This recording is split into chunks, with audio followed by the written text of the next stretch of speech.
Hello बच्चों, मैं doctor Sunita Nandal कक्षा 11th के लिए गलता लोहा पाठ जो है 5वां पाठ है, जिसके लेखक है शेखर जोशी। उसके वस्तुनिष्ठ प्रश्न लेकर आई हूँ। उससे पहले पाठ में कुछ एक जो देसी भाषा के शब्दों का प्रयोग किया गया था, उन शब्दों को देखते हैं। कि जैसे इसमें आया था दोंकनी। दोंकनी होता है कि आपने जो ये गाड़ियाँ लुहार देखे होंगे, वो एक चमड़े से का बना होता है, और उसमें जैसे ऊपर उठा करके उसमें हवा भरते हैं और नीचे उसकी हवा निकलती है, फिर नीचे दबाते हैं तो वो हवा जहाँ आग जलती है, जो उनकी भट्टी टाइप होता है, उसमें हवा जाती है। एकदम तेज़ हवा से वो आग और ज़्यादा दहक उठती है, वो दोंकनी होती है।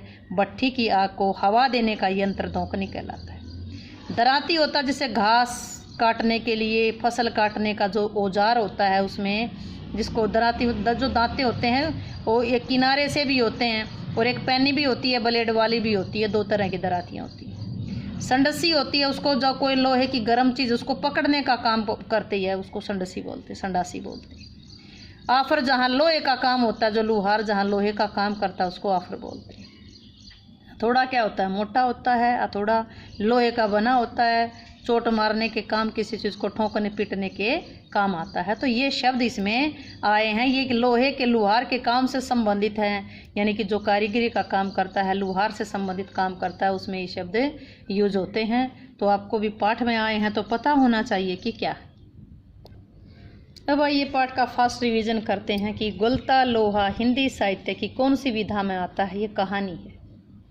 इसका कहानी कौन सी है? गलता लोहा। गलता लोहा के लेखक कौन है? शेखर जोशी। इनका जन्म हुआ 1932 में हुआ, और इनको शेखर जोशी को किस विधा में लेखक के रूप में प्रसिद्धि मिली? कहानी, अपने प्रसिद्ध कहानी लेखक अपने सार में भी सुना था। शेखर जोशी को किस पुरस्कार से पुरस्कृत किया गया? पहल सम्मान मिला था। किसको मिला था? शेखर जोशी को। कौन थे ये लेखक थे। जन्म कब हुआ? 1932 ईस्वी में हुआ। कहानी के किस आंदोलन से शेखर जोशी का नाम जुड़ा हुआ है? नई कहानी आंदोलन से में शेखर जोशी का नाम जुड़ा हुआ है।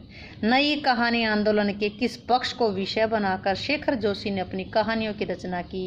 नई कहानी आंदोलन के प्रगतिशील पक्ष को विषय बनाकर के शेखर जोशी ने अपनी कहानियों की रचना की। शेखर जोशी की किस कहानी पर बच्चों के लिए फिल्म बनाई? जो दाजू कहानी, दाजू पर बच्चों के लिए फिल्म बनाई। गलता लोहा शीर्षक में किस प्रमुख समस्या को उजागर किया है? जातिगत भेदभाव की ऊंच नीच की समस्या को।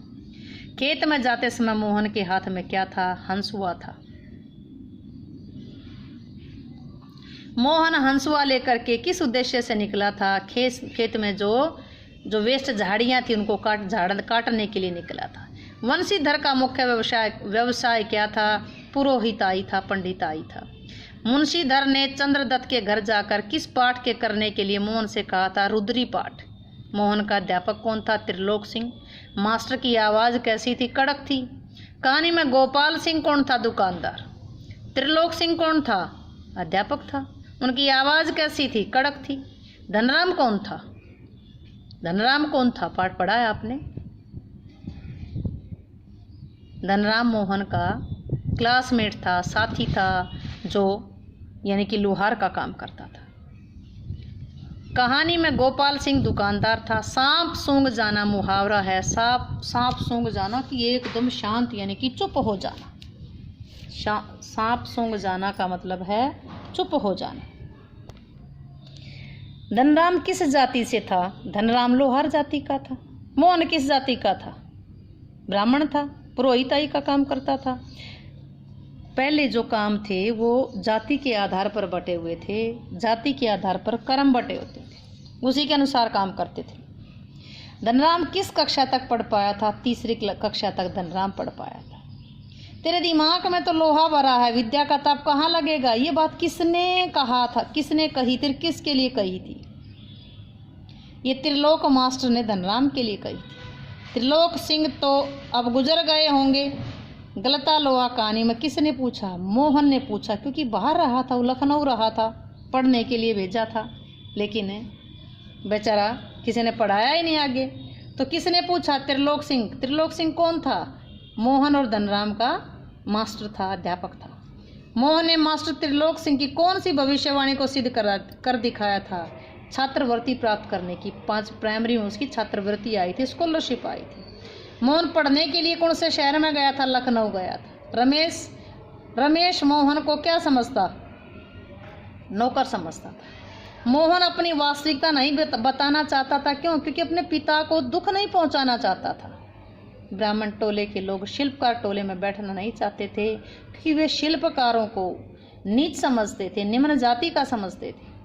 उसकी आंखों में एक सर्जक की चमक थी। ये कथन किसके लिए कहा गया है? मोहन के लिए, मोहनलाल के लिए कहा गया है। मोहन के लिए कहा गया। कब कहा? भी वो पुरोहित जाति का था, लेकिन एक लोहार की दुकान पर आकर के, एक लोहार के वो लोहे का सामान बनाने के जगह आकर के वो हंसुए को सही गोलाई देता है, ठोक पीट करके गर्म करके उसको एक सही रूप दे देता है।